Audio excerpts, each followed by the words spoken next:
بسم اللہ الرحمن الرحیم۔ یہ ٹاپک چل رہا ہے، فرمایا کہ میاں بیوی کی ناراضگی۔ فرمایا البتہ کوئی یہ نہ سمجھے کہ حضور اقدس صلی اللہ علیہ وسلم کو تو تکلیف پہنچنا معاذ اللہ کفر ہے، تو اگر حضرت عائشہ رضی اللہ تعالیٰ عنہ سے آپ صلی اللہ علیہ وسلم کو تکلیف پہنچی تو یہ کتنی بری بات ہوئی۔ بات دراصل یہ ہے کہ اللہ تعالیٰ نے حیثیتیں الگ الگ رکھی ہیں، لہذا حضور اقدس صلی اللہ علیہ وسلم کو جو گرانی ہوتی تھی وہ ایک شوہر ہونے کی حیثیت سے ہوتی تھی۔ جس طرح بیوی کو شوہر پر ناز ہوتا ہے، ایسے ہی شوہر کو بھی بیوی پر ناز ہوتا ہے۔ اس ناز کے عالم میں اس قسم کی ناراضگی بھی ہو جایا کرتی تھی۔ اس کا منصب رسالت سے کوئی تعلق نہیں تھا۔ بہرحال حضور پاک صلی اللہ علیہ وسلم اور آپ کی ازواج مطہرات کے درمیان بھی خلاف طبع امور پیدا ہو جاتے تھے۔ اور آگے بڑھیے حضرت صدیق اکبر اور فاروق اعظم رضی اللہ تعالیٰ عنہم، جن کو شیخین کہا جاتا ہے، انبیاء علیہ السلام کے بعد ان دونوں بزرگوں سے زیادہ افضل انسان اس روئے زمین پر پیدا نہیں ہوئے۔ اور حضور پاک صلی اللہ علیہ وسلم کے ساتھ ان دونوں کے تعلق کا عالم یہ تھا کہ صحابہ کرام فرماتے ہیں کہ ان دونوں کے نام ہمیشہ ایک ساتھ آیا کرتے تھے، چنانچہ ہم یوں کہا کرتے تھے: جا ابو بکر و عمر، ذہب ابو بکر و عمر، خرج ابو بکر و عمر۔ جہاں نام آ رہا ہے دونوں کا ایک ساتھ آ رہا ہے۔ اس طرح یک جان دو قالب تھے، ہر وقت ان دونوں کا نام سامنے ہوتا۔ جہاں حضور اقدس صلی اللہ علیہ وسلم کو مشورہ کرنے کی ضرورت پیش آتی، فرماتے ذرا ابو بکر اور عمر کو بلاؤ۔ کبھی دونوں میں جدائی کا تصور نہیں ہوتا تھا۔ اور حضرت ابو بکر صدیق رضی اللہ تعالیٰ عنہ کی عزت کرنے کا یہ عالم تھا کہ ایک مرتبہ حضرت عمر رضی اللہ تعالیٰ عنہ نے صدیق اکبر رضی اللہ سے فرمایا کہ آپ میری زندگی کی ساری عبادتیں مجھ سے لے لیجئے اور سارے اعمال مجھ سے لے لیں، اور وہ ایک رات جو آپ نے حضور پاک صلی اللہ علیہ وسلم کے ساتھ غار ثور میں گزاری ہے وہ مجھے دے دیجئے۔ دونوں کے درمیان عظمت اور محبت کا یہ عالم تھا، لیکن دونوں کی طبیعتوں میں بھی اختلاف تھا، جس کی وجہ سے بعض اوقات ان کے درمیان اختلاف بھی ہو جاتا تھا۔ چنانچہ حدیث شریف میں آتا ہے کہ ایک مرتبہ ان دونوں کے درمیان بات چیت ہو رہی تھی۔ حضرت ابوبکر صدیق رضی اللہ نے کوئی بات کہہ دی جس کی وجہ سے حضرت عمر رضی اللہ ناراض ہو کر چل دیے۔ اب حضرت ابوبکر صدیق رضی اللہ کو ان کو منانے کے لیے اور سمجھانے کے لیے ان کے پیچھے پیچھے چلتے چلتے حضرت فاروق رضی اللہ اپنے گھر میں داخل ہو گئے اور دروازہ بند کر لیا۔ ابوبکر صدیق رضی اللہ نے جب یہ دیکھا کہ یہ تو بہت زیادہ ناراض ہو گئے ہیں، تو حضور پاک صلی اللہ علیہ وسلم کی خدمت میں حاضر ہوئے۔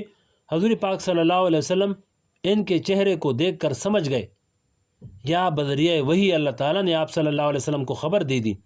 چنانچہ ابوبکر صدیق رضی اللہ حضور پاک علیہ السلام کی مجلس کی طرف آ رہے تھے کہ حضور اقدس صلی اللہ علیہ وسلم نے ان صحابہ کرام سے جو مجلس میں بیٹھے ہوئے تھے خطاب کرتے ہوئے فرمایا کہ یہ جو تمہارے دوست آ رہے ہیں یہ آج کسی سے جھگڑا کر کے آ رہے ہیں۔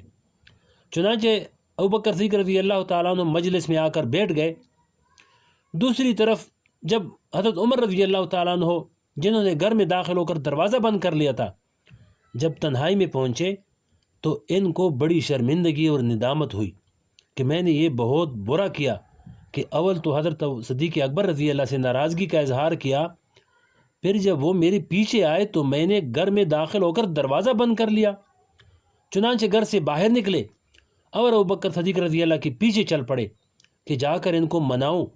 جب حضور پاک صلی اللہ علیہ وسلم کی مجلس میں پہنچے تو دیکھا کہ حضور پاک صلی اللہ علیہ وسلم بھی تشریف فرما ہیں اور ابوبکر صدیق رضی اللہ بھی بیٹھے ہیں۔ مجلس میں آ کر اپنی ندامت اور شرمندگی کا اظہار شروع کر دیا کہ یا رسول اللہ، مجھ سے غلطی ہو گئی۔ ابوبکر صدیق رضی اللہ فرمانے لگے: یا رسول اللہ، مجھ سے غلطی ہوئی تھی، ان سے زیادہ غلطی نہیں ہوئی، آپ صلی اللہ علیہ وسلم ان کو معاف کر دیجئے، اصل میں غلطی میری تھی۔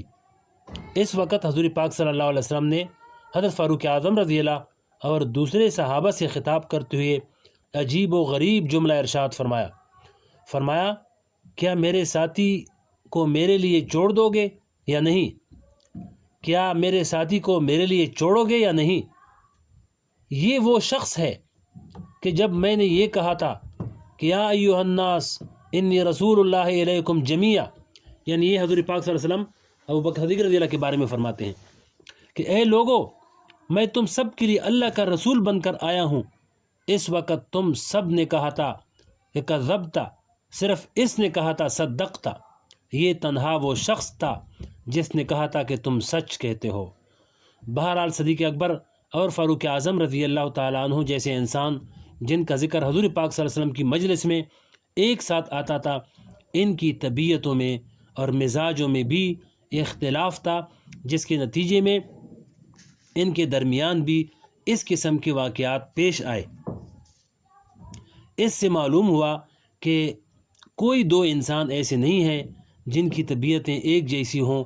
جیسا تم چاہتے ہو دوسرا بھی ویسا ہی ہو، جیسے تم چاہتے ہو دوسرا بھی ویسا ہی ہو، یہ نہیں ہو سکتا۔ کوئی باپ یہ چاہے کہ میرا بیٹا 100% میری مرضی کے مطابق ہو جائے، نہیں ہو سکتا۔